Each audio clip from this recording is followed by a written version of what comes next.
সামনেই কোরবানির ঈদ, মাংস রান্নায় প্রয়োজনীয় উপকরণ গরম মশলা।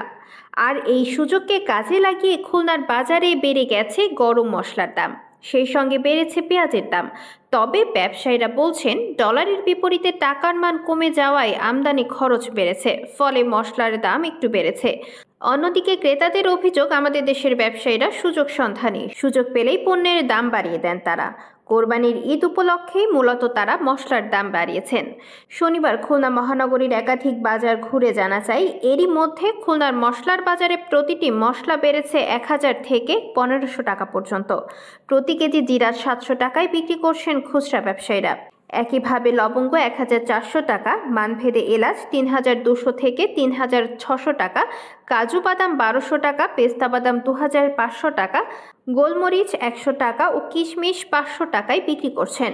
অথচ 15 দিন আগে একই পণ্য প্রতি কেজি জিরা 420 টাকায় বিক্রি করেছেন ব্যবসায়ীরা। অনুরূপভাবে লবঙ্গ 1100 টাকা, এলাচ মানভেদে 2000 থেকে 2400 টাকা, কাজু বাদাম 800 টাকা, পেস্তা বাদাম 2000 টাকা, গোলমরিচ 600 টাকায় বিক্রি করেছেন ব্যবসায়ীরা।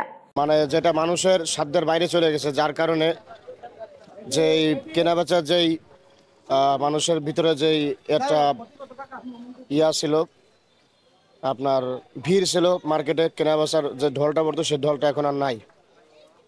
কারণ মানুষ তার আয়ের সাথে পারে উঠতেছে না। এর জন্য মনে করেন যে বাজার, আগের যে বাজার ছিল, যে গরম বাজার ছিল, চরচরা বাজার ছিল, তো সেখান থেকে বাজার এখন শীতল হয়ে গেছে। আর ঈদের বাকি একদিন, কিন্তু কোনো কেনাবেচার কোনো বালাই নেই। এখনকার বাজারের যে মশলা কিনলাম আমি, এই মশলার যে বাজার দর এখন সাধারণ মানুষ কিভাবে কিনবে? সাধারণ মানুষের কেনার কোনো ওয়েই নাই। হ্যাঁ, মানুষের মূল্যর ঊর্ধ্বগতি এত বাড়তেছে, কিন্তু মানুষের ইনকাম বাড়তেছে না। সেই জায়গা থেকে মানুষরা আসলে কিভাবে কিনবে, এটা আসলে আমার আল্লাহর কাছে প্রশ্ন দেওয়া ছাড়া আর কোনো উপায় নেই। হ্যাঁ, তারপরেও কিনতেছে মানুষ, অল্প হইলেও কিনতেছে, যার যতটুকু সামর্থ্য অনুযায়ী কিনতেছে। কিনতে তো হবে, ঈদ বাঁচতে হবে মানুষের, ঠিক আছে। মশলার দাম একটু বেড়েছে, খুব বেশি বাড়েনি বাবা, একটু তো বাড়তি হবেই, সেইটুক বাড়তি, বেশি না। কোনো ঈদের অনুষ্ঠান বা যখনই কিছু আসে তখন কিছু সিন্ডিকেট জিনিসপত্রের দামগুলো বাড়ায় দেয়, আমাদের মানে ক্রয়ের বাইরে চলে যায়। যে আয় সেই হিসাবে আমরা এটা খরচ করতে পারি না, অনেক দেনা হয়ে যায় আর কি। এই হলো বিষয়। তাই আসলে এটা উচিত, সরকারের উচিত এগুলো নিয়ন্ত্রণের জন্য। তাহলে বাজার নিয়ন্ত্রণ করলে আমাদের জিনিসপত্রের দামগুলো নিয়ন্ত্রণে থাকে, সবাই ক্রয় করার মানে ক্ষমতার মধ্যে থাকে এটা আর কি। আর এখন ঈদের মৌসুমে একটু দাম বাড়ছে। মনে করেন যে গোলমরিচ ছিল হলো যায় 800 টাকা কেজি, এখন সেই গোলমরিচের দাম 1100 টাকা পাইকারি কেজি চলতেছে এখন। তারপরে জিরা মনে করেন ছিল হলো যায় 600 টাকা কেজি, সেই জিরা মনে করেন 650 টাকা 700 টাকা কেজি। এলাচের কেজি ছিল হলো যায় 1500 টাকা 1600 টাকা, সেই এলাচের কেজি 3200 3000 4000 টাকা কেজি চলতেছে এখন। এই এখন আর ডাউলের দামও বাড়ছে। মুগ ডাল মুগ ডাল দাম কিনে বেচা এখন বর্তমানে অনেকই কম, ক্রেতা পাওয়া যাচ্ছে না। আর আমাদের খুবই অসুবিধা চলতেছে, এখন কিনে বেচা হচ্ছে না, আমরা খারাপ অবস্থায় আছি। আপাতত নয়, আর বিশেষ করে এটা প্রতিবারই হয়ে থাকে। ঈদের আগে 2 4 5 7 দিন আগে আপনার মশলা এবং নিত্য প্রয়োজনীয় যে সমস্ত আইটেম এই সময় বেশি লাগে, সেগুলোর দাম স্বাভাবিকভাবে বেড়ে যায়। এটা একটা চিরাচরিত নিয়মে পরিণত হয়েছে, যার কারণে আগে যে মালের দাম যা ছিল সেটা এখন স্বাভাবিক নেই।